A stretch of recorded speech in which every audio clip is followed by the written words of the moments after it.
Thank you very much, Ean, for joining us for this Environmental Justice 101 presentation to the Policy Council on August 15th, 2022. All right, well, welcome everyone. And my name is Ean Tafoya, and I am the Colorado State Director for Green Latinos, and I co-chair the state's Environmental Justice Action Task Force. I'm going to be talking a little bit more about the task force later, but I'll start here with Green Latinos. And Green Latinos is a national community of Latino, Latina, and Latinx environmental and conservation champions who are fighting for environmental liberation. And what does that mean? It means that we all deserve clean air and clean water, and that we're advocating collectively. And we work across sectors. So we have people who are in business, we have people who are in the government, we have people who work for NGOs and doctors and community advocates from any sort of background coming together to advocate. We were founded in Washington, D.C. in 2008, really at the time cap and trade was being discussed. And we realized that our communities really weren't at the table. And so what started as a Beltway organization in Washington, D.C. has blossomed to a national organization. And 4 years ago, Green Latinos Colorado became the first state-based chapter of Green Latinos. I have been spearheading it since the beginning. And what started as just me has grown into a staff of 5+ contractors. And we're about to have a couple more jobs out there because there's just so many places that advocacy can take place. And I am happy to announce that we will be launching into Texas later this year and Florida and New Mexico next year. So we are growing in our advocacy. I do want to start with a land acknowledgement. Green Latinos very much is connected to indigenous tribes. Most of us are mestizo and interrelated to tribal nations, both from North and South America. This is just a map here of the tribes, some of the tribes and peoples who have been connected to Colorado. In fact, there's more than 48 of them that are connected, including my ancestors, the Hickory Apache and the Oke-Wingate Pueblo. But why is that? It's because we're the headwater state. It's because so many rivers are connected to us, and our religious beliefs and our culture are directly connected to water. And as a result, where the water comes from, Colorado, is very sacred to many peoples. So I heard that this was a 101, and the way that I'm going to broach this topic is I'm going to start with what's been happening at the federal level around environmental justice, what's going on at the state level environmental justice. And then I just want to touch on Denver as an example, because I personally live in Denver and I've been involved in environmental justice issues directly related to Denver. So you can see here some definitions, both from the Colorado Environmental Justice Act and also from the United States Environmental Protection Agency. The whole idea here is that no matter where you're from, you have the right to breathe clean air, drink clean water, and participate freely in decisions that are impacting your life. And that many of these people in environmental justice communities are directly impacted by pollution, and often cumulative pollution. And one of the things that I want you to take away from this conversation, and why I've decided to parse it up into cities or counties, states, and federal governments, is because they're all interacting at the same time. Some of them provide permits, some of them pass laws and legislation, but they are all interacting with each other. And from the point of view of an environmental justice advocate like myself, they have been pointing the finger at each other, in some cases asleep at the wheel. I personally was raised in an environmental justice community, but not until I was 14 years old. And in fact, my mother was a social worker, and she went through a first-time homebuyer program. And where was that first-time house that she was able to buy? On a formerly cleaned up Superfund site adjacent to one of the most polluted zip codes in the United States. And from my front yard, you can actually see the Cherokee gas tower, which used to be coal, from her front yard. And you know, it's so interesting because I shot a video there not that long ago, and I totally forgot that it was there. I was doing one of these like workshops where you have a conversation about your story of self. And so I called my mom and I said, "Mom, will you take a picture of that smokestack from the front yard?" And my mom was like, "What are you talking about?" You just become so used to the fact that this pollution is in your community. And I personally was radicalized into the environmental justice movement because it was impacting my mother and it was impacting my neighbors. In particular, the Central 70 expansion. At the time, I had been working for both the Denver mayor and the Denver City Council. And as I watched this project progress, I saw so many issues with it And I really raised my voice. And before that, I was about waste diversion, food access, bikes and bus lanes, and I'm still about those things. But this idea that it's hard to enjoy clean food if your soil and your air and your water is polluted. It's hard to imagine riding a bike when the toxicity in the air makes it hard for you to breathe. And so, those coupled together have really propelled me in this fight. I went from like fighting the highway expansion to fighting the Suncor refinery, which I know many partners have joined in on over the last couple of years. And it was through that I was brought to Washington, D.C. to testify against Suncor, and I met Green Latinos, and the rest is history. So I'm going to go through just a brief history about executive orders and environmental justice and where this conversation has been. So there is a long history that goes back to redlining. And if you're not familiar with redlining, it's this idea that some communities were zoned for industry and for people of color, and others were not. And that is a legacy that is so far beyond our generation. And one thing that I want to remind everybody, and I tell this to people who sometimes get defensive with me in the government, it's not about you and me. This is about something so much bigger than us. And if we can put down our guard and realize that there are problems here and that there is legacy policy and laws, then I think we can work towards changing it. And the communities, of course, came together for the first Earth Day and the creation of the Environmental Protection Agency and the Clean Water Act and the Clean Air Act. But for our communities, these have continued to fall short. And, the advocacy under President Bill Clinton, he issued the very first executive order on environmental justice, and it's 12898. You can Google it online. But it really laid the framework for environmental justice law in America, certainly here in Colorado, and with the agencies that impact people who live in Colorado. If you fast forward to when President Biden taken over, he actually gave out a couple different executive orders that are about tackling climate crisis, about climate justice, about disproportionately impacted communities. And I just took a couple of snaps of them. This one is 140448. This one is about how do we tackle climate crisis? And one of the big pieces in this is called Environmental Justice 40. And that is the idea that whatever funds are being spent out on environmental solutions for the climate crisis, we want to make sure that they're going back. 40% of them are going back to communities like the one I grew up in, or in Pueblo or Grand Junction. Actually, by our definition here in the state of Colorado, more than 40% of the state, including rural communities, are considered accessible to these dollars. And it's about bolstering these local economies and bolstering the health of individuals. This is another one, 13985, advancing racial equity and support for underserved communities in the federal government. What all these do is they've set them wheels in motion for every agency to start getting their act together to make up for the historical wrongs to our communities. And again, to create resources via grants to local communities, local community organizations, and to states to implement programs that benefit our everyday life. And one of the things that I find really cool about these executive orders is we're starting to see them pop up in some really interesting places. For example, the Attorney General of the United States is now creating an environmental justice division. I had a chance to meet with them a couple months ago about the creation of this. Just 2 days ago, I was invited to Health and Human Services, who was going to be doing environmental justice work. We know that the housing urban development and the connection to where housing is located. Right now, housing is so expensive, especially, well, everywhere in Colorado. I was going to say just in the Front Range, but certainly in my talks with people in Grand Junction, Gunnison, it is becoming unaffordable for people to live here. And where land is cheap is often where it is exposure to toxics. And so it's a conversation that we're trying to have. This is another one of the executive orders about protecting public health and the environment and restoring science, right? We want to use science-based solutions towards figuring this stuff out. And what we know is that there's a whole body of science out there that has been directing people to take action on these issues, but it's not summarized or easily accessible. And so part of this is about data justice and making those tools more acceptable or accessible for advocates like me, so that we can go pull up that raw data. We can say, hey, like this is a cancer cluster. These are the 7 industries that are located by there. let's make a plan to start figuring out what's happening here. What's the epidemiology at the heart and the source of all of this?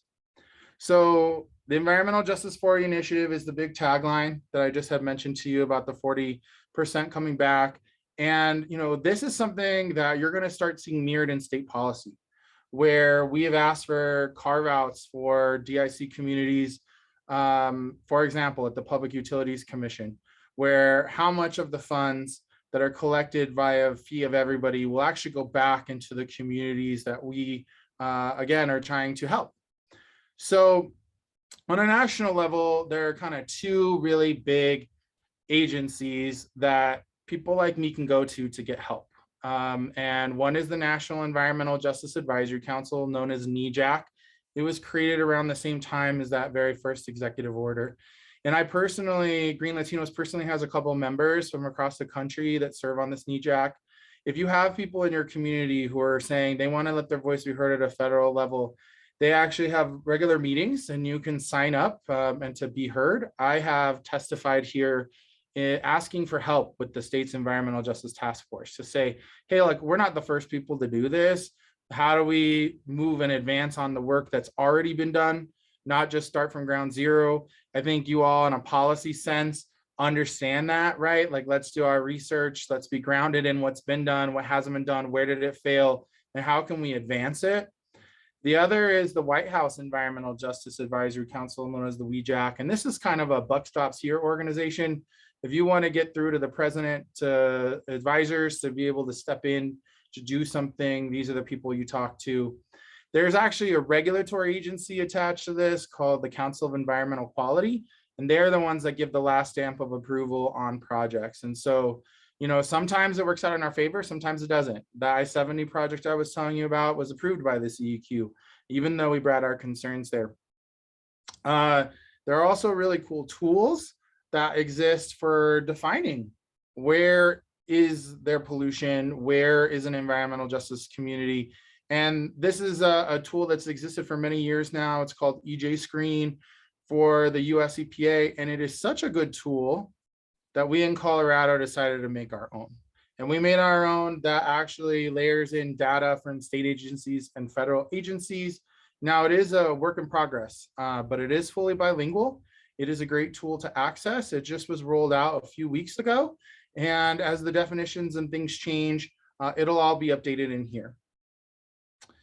So the Colorado Department of Public Health and Environmental Justice website, this is it right here. It's a landing page where you can go and find out about our definitions, to find out about different kinds of advisory boards. But how did we get here? We got here because of public policy and because of public pressure to pass the state's Environmental Justice Act, known as 1266. It passed in 2021 on the very last day of legislature, after community members from across the state of Colorado came together to advocate. They marched on Governor Polis's house because he threatened to veto this bill. And I personally traveled to 16 cities, meeting with business interests in the mountains who recognize that climate crisis and environmental justice are interwoven together. We met with community activists who've been advocating for cleaner water and cleaner air. And in the end, I'm really proud of the work that we've been able to do. And what it does is it has created this one-stop shop where you can go and look on an agenda. If you're like, hey, you know what? I feel like I want to help the environmental justice community. I want to testify on something. You can actually go to this calendar and you can see what the state of Colorado is defining as environmental justice work. And if there are public hearings or if there are committees that are doing this work. On the right-hand side there, you'll see a couple of task forces. First, that Environmental Justice Action Task Force that I co-chair, and the other one is an advisory board. They are different. The Environmental Justice Action Task Force is only functioning for this year up until November. It was only in place for 1 year, and its entire mission was to try to drive systemic change into policy, procedures, decision-making, permitting at least 10 agencies. I believe that it will ultimately result in having an impact on more than just these 10 agencies. And I can give you an example of one of the, or two of the big ones that I can see. One is, what is this idea of cumulative pollution? Right now, everything exists in a vacuum. where they say you're allowed to emit X amount of pollution into a community without thinking about the fact that there may be a facility a mile down the road, right across the street. In some communities like North Denver and Pueblo, there may be 15 of them across the street from each other. And we believe in our communities that there's an additive effect, that one pollution in a cocktail with 14 other pollutants is having impacts. And we're seeing it in our communities with leukemia, with lost days at school, asthma, nosebleeds, impacts that are doubly stealing from our community in some cases because the healthcare costs don't let them save to own their own small business, to live the American dream, to graduate high school with good grades because you're missing so many days of school. And so some of the agencies just off the top of my head, the Department of Natural Resources, the Colorado Department of Public Health and Environment, the Colorado Department of Transportation, the Public Utilities Commission, the Office of Energy. We have been recommending that the Department of Local Affairs be a part of this.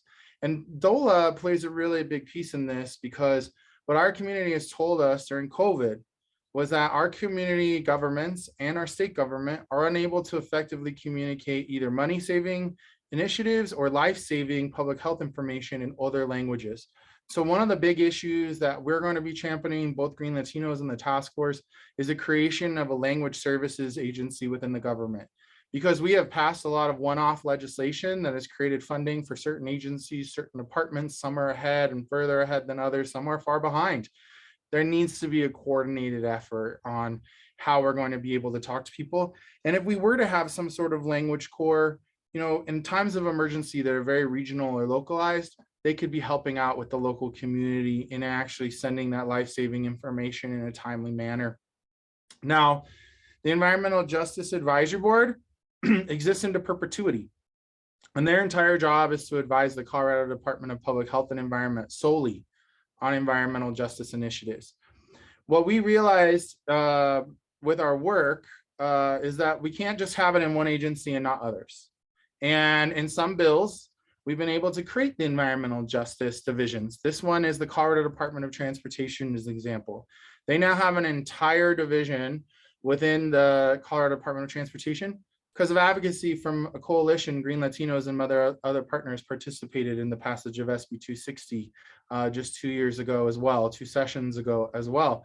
It wouldn't have existed without our advocacy. We're certain of that.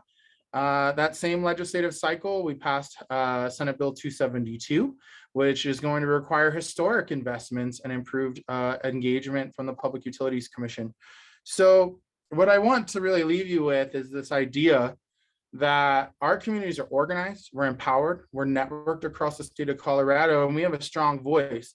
And your voices can add to that choir in order to advance this and leave a better future for all of our children.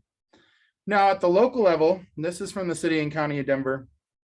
I was part of a petitioning drive process known as Resilient Denver, which forced the creation of the Climate Action, Resiliency, and Sustainability Council and the whole department within the government, and ultimately a tax that was, again, setting aside 40% of that money to go back to communities who need it the most. And you'll see here, it's of such a high importance that in addition to conversations about buildings, community adaptation, science, environmental justice is at the center of this conversation.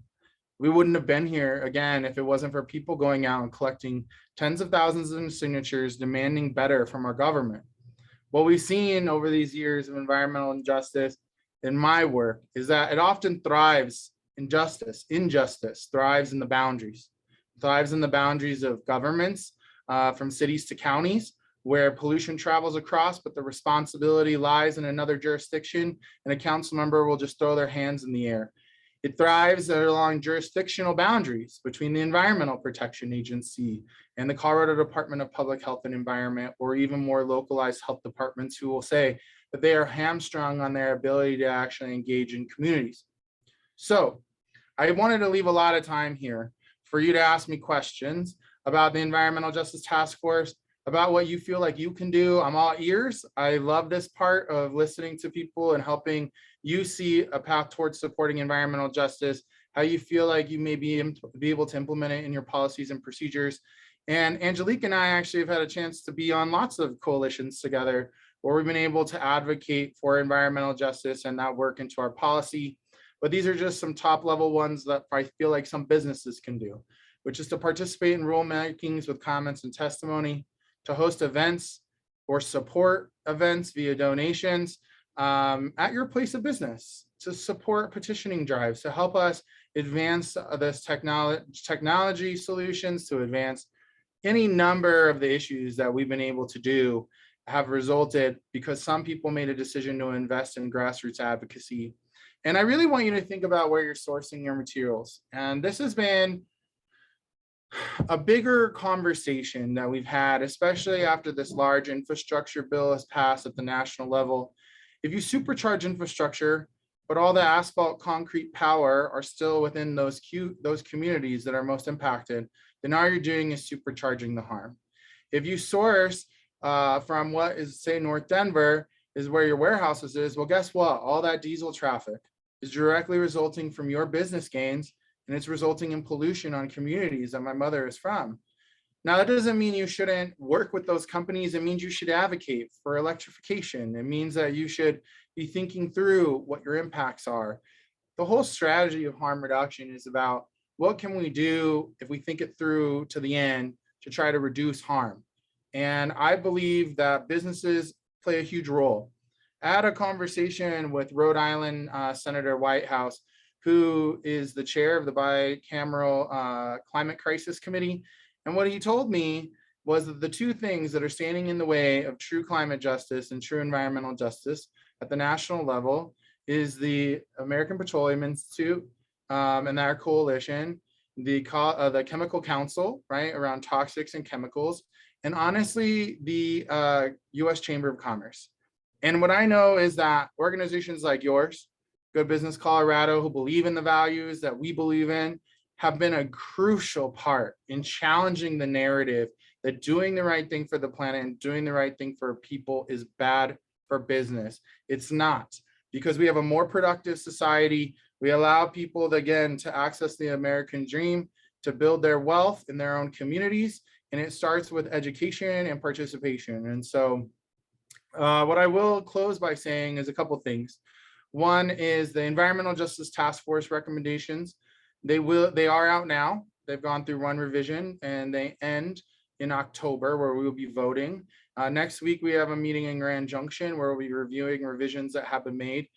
Dozens and dozens and dozens of organizations and NGOs and hundreds of people from across Colorado have submitted their ideas for environmental justice. But this task force is stacked, y'all, against the community. We have government agencies that have been doing business as usual that outweigh communities. We have business interests that represent the fossil fuel industry, among others, that are on here. But I do believe with your help and others' help that we can guide a path towards a better and cleaner future. There are 20 members currently on this task force. I got a vote of 17 for myself, which means that people from all sides voted towards this leadership. And I've worked at all these three levels of government, and I believe that we can insert environmental justice tools into the rulemaking, into the permitting, into the planning, but it won't make all those solutions just happen. It's going to trigger rulemakings and rule changes and legislation. And we believe there will be legislation that will be coming forward. You know, a lot of people are calling me now. What are my policy priorities for the legislature? Last year, we traveled to 16 cities on a toxics tour, and we were whipping 10 bills. We passed 9. One was sacrificed to end the filibuster, and people are saying, well, what's on the plan for next year? And until we're finished with these rulemakings, that is our highest priority, is the EJ Task Force recommendations.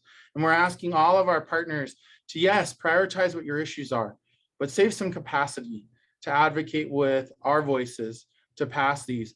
Whether or not they're fully vetted, not fully vetted is the wrong word, fully supported by the industry and the government, there will be recommendations from a minority of groups, if possible. It only takes 5 votes, and guess what? Green Latinos has 5 members from across the state on this task force. And so we are gonna need your help to pass these, and I think we can. I've seen us grow power over these last few years. Last time we passed it in the last hour. This year, all of our bills were done by noon on the last day. Wouldn't it be great if they were done in March instead of having to wait until the end? And what I can also say is that thousands of people showed up for these events across the state of Colorado. I saw thousands of people testify. I put in long hours, me and Angelique testifying at 1 a.m. sometimes, and we're there for it. But we need you all to step up too. And we need you to put pressure on your local electeds to do it. We partner with groups like CC4CA, Colorado Communities for Climate Action. I saw them show up, 30 of them, to testify for recycling. It's wonderful. But where are they on toxics, for lead in our water, for PFAS in our water? Toxics is something that impacts us all across the state of Colorado. I'm sure it impacts your business. And so I would just ask that you prioritize toxics and environmental justice, and you save room in your priorities for the things that we ask for. And I think with that, I'm on my last slide, which has my phone number and my email. For those who are tuning in, watching this video later, I'll also drop it in the chat for people here. And again, I just really want to say, I believe in the work that we're doing. And I believe that Good Business Colorado has been a strong partner of Green Latinos. And after we pass these recommendations, the fight has really only begun to turn the page past COVID, but we can do it. We can do it together. Oh, you're on mute, Angelique. Thank you, Ian. That was really great. I'm going to go ahead and stop the recording now.